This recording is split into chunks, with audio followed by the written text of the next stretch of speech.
एकंदरीत गायन स्पर्धेमध्ये आजच्या आमच्या या स्पर्धेला उदंड असा प्रतिसाद भेटलेला आहे। साई भक्त महिला फाउंडेशन आयोजित आमच्या महिला दिन विशेष या आमच्या स्पर्धा आहेत। गेली 7 दिवस आम्ही या स्पर्धा घेत आहे। 11 तारखेपर्यंत आमच्या स्पर्धांचं असंच नियोजन असणार आहे।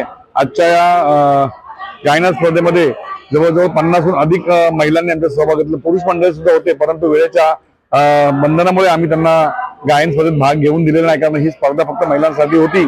त्याचबरोबर ती स्पर्धा संपल्यानंतर अंताक्षरी चालू आहे। अंताक्षरीमध्ये 150हून अधिक महिलांनी सहभाग घेतलेला आहे आणि या स्पर्धेत सुद्धा उदंड प्रतिसाद येत आहे।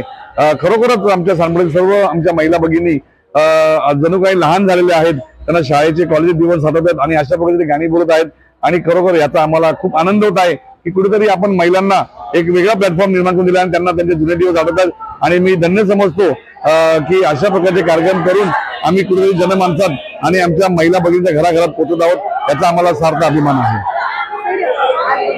कुठेतरी घरात बसून असतात, त्यांना बाहेर काढण्यासाठी आम्हाला वेगवेगळ्या अशा कल्पना कराव्या लागतात, कारण महिलांनी फक्त चूल आणि मुलच बघू नये, कुठेतरी त्यांना बाहेर पडता यावं म्हणून महिला सक्षमीकरणाचा आमचा पहिल्यापासून भर आहे।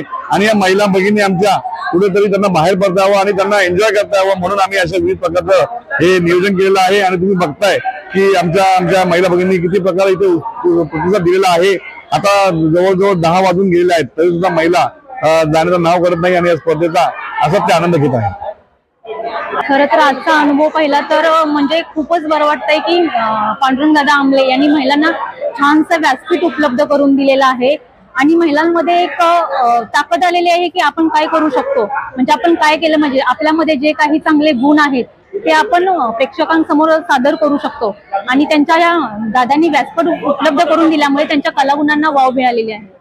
आणि खरोखरच दादांचं मी मनापासून आभार मानते की त्यांनी आत्ताच नाही तर गेली 4 वर्षे त्यांचं हे कार्य अविरत चालू आहे आणि खरंच त्यांच्या कार्याला मनापासून धन्यवाद।